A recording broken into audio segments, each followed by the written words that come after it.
Dr. Justin Frank, professor of psychiatry at George Washington University, weighs in on Donald Trump and death wishes. Check it out. Leave your comments. Love to hear your comments on this. Ding the bell, share it with your friends, and subscribe to our channel. Hartmann here with you. On the line with us is Dr. Justin Frank, MD, psychoanalyst and clinical professor at the Department of Psychiatry and Behavioral Science at George Washington University, author of a series of On the Couch books, including Obama, Bush, and most recently Trump on the Couch. His Twitter handle is also Justin Frank, MD. Dr. Frank, welcome back to the program. Thanks so much for joining us today. I wanted to bring up, last night or night before last, we saw Donald Trump in Nevada with a huge crowd of people indoors. And when he was asked about his personal concern for getting COVID from being with all these people, he said, I was far away from them. Like, they don't matter. They can die, but I'm not going to die.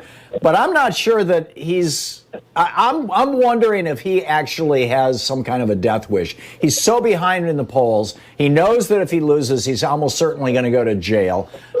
What's going on inside this guy's head? Why is he willing to take these kind of chances? And why is he willing to set his own followers up, like he did Herman Cain, to die? Well, that's a very big question that requires a lot of kind of dismantling in a way to figure out whether we're talking about whether something is conscious or something that's unconscious. And is it something that's a wish or a drive to destroy or a wish to die? And I do think that Trump has always been a destroyer and that he is attached to the power of being destructive, and that his narcissistic grandiosity or his sense of self-worth has been this sense of power that he can destroy, that he can shoot somebody on Fifth Avenue and everybody will vote for him even more.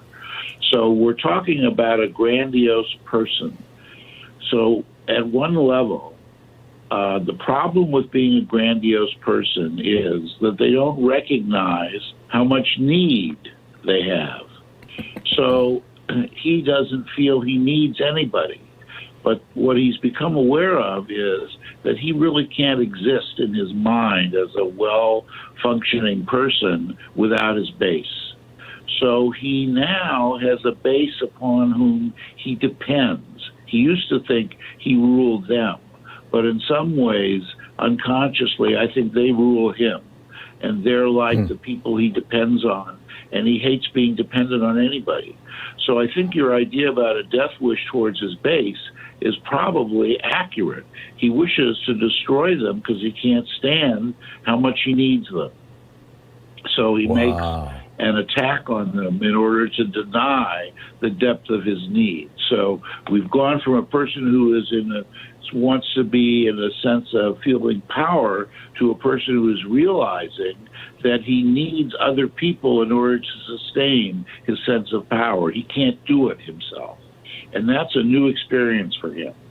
And he started having it much more intensively with the Lincoln Project, but he was also having it with the article in Atlantic when they said how he has contempt for military leaders and he calls them, stupid or suckers, all these negative epithets. And I think that what that led to was not so much that he said those things, but that it became public and that his contempt was there for all to see. We all saw it, except maybe the people who watch Fox News who didn't get the news about that. But his contempt is there. And the problem when you're a narcissistic person like him, he can have what's called a narcissistic regression. He can regress into a very dangerous place. And that he is essentially finding himself humiliated, that he has a narcissistic humiliation from that article in the Atlantic, then making public by Woodward that he lied about the virus, and that he is essentially being mocked and laughed at by a lot more and more people, and he can't escape it anymore. Plus, he can't escape how much he needs his base. So he's in trouble. And that means we're in trouble. Yeah, I get that. Did I ever tell you, did we have this discussion before about my friend Armin Lehman, who was the 15-year-old child soldier who personally delivered the news to Hitler that the war was lost in the Führer bunker? No. Okay, I worked with this guy for years back in the 1980s. We traveled all around the world together. And he wrote a book called In Hitler's Bunker. And I helped him get it published. I mean, it's just an amazing book. And he literally took in Berlin as the war, at the very last days of the war, he took that news to Adolf Hitler. He was there when Hitler read the news. He was there when Hitler and Eva Braun committed suicide. He was there when Goebbels and his wife killed their children and committed suicide. And Armin and I had many conversations about that, several of them on this program before Armin died about a decade ago. And his point was that Hitler's mindset, more or less, was, if I can't have everything, if I can't rule the world, if people don't love me the way that they're supposed to, and the Germans have failed in loving me because they lost this damn war, then to hell with all of them. I want to burn the whole world down, and then I'm going to go with it. That was essentially Armin's understanding of Hitler's worldview, and he literally was there and watched it happen. Is that the kind of thing, does that dynamic make sense? Do you think Armin's analysis was correct? And by the way, his book is no longer in print, but you can find copies on Amazon real easily if you're curious. Number one. And number two, is that the same kind of thing that we're watching right now with Trump? Yes. Armin understood exactly what we're talking about, which is the narcissistic regression of a grandiose person who lives in an either-or world. Either you're all-powerful or you're humiliated and completely defeated. There's nothing in between. And Trump grew up in a world of winners and losers, but losers were the worst. They were humiliated. They were put down. His brother was a loser.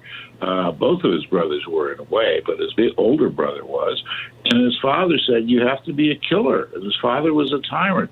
So that is about being the pressure to be all-powerful and the narcissistic drive, which is compensatory, by the way, for having been injured as a child and felt bad. So you actually overcompensate by becoming more and more grandiose in your fantasy. You want to be not just the master of the universe, you want to be the master of your inner world. So you don't feel anxious, you don't feel envy, you don't feel dependency, you don't feel needing other people. You are triumphant.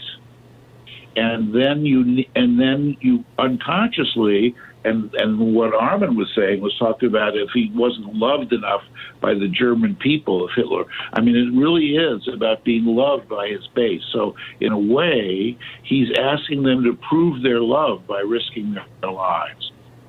Prove your love of me by coming indoors. I need your absolute love, but I hate the fact that I need it because I hate being dependent on you. So he's in this terrible new situation. I don't think he ever realized how dependent he was on his base until now. Dr. Frank, we just have very dangerous. I'm sorry. Yeah, we just have about 90 seconds, a minute and a half. What can we do about this? How should Americans react to this? How politically, personally, what do we do with this knowledge? Well, the best thing, first of all, for Americans to do, it's very hard to know because I'm more worried about what the people around him in government are going to do. They need to develop situations to protect various institutions from his destructiveness. And the problem is nobody has the guts to stand up to him. What we need to do is have perspective that what he's talking about is so much involved with himself and not about us. It's not realistic about us. He is dismissive and full of contempt and divisive. But I think it's important for people to keep their heads up and pay attention to what's going on and talk about climate change. Do Black Lives Matter. Get out the vote. Be proactive, because this man I mean, he's the kind of person who would be wearing a tin hat on a street corner, except he's the president. It's pretty scary. Right.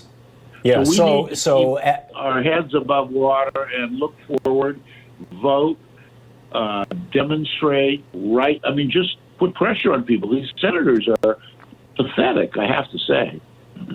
Yeah, I agree. And my personal experience has been that action is the best therapy. So action good is on you, by sir. far the best therapy. And that's what I'm okay. about.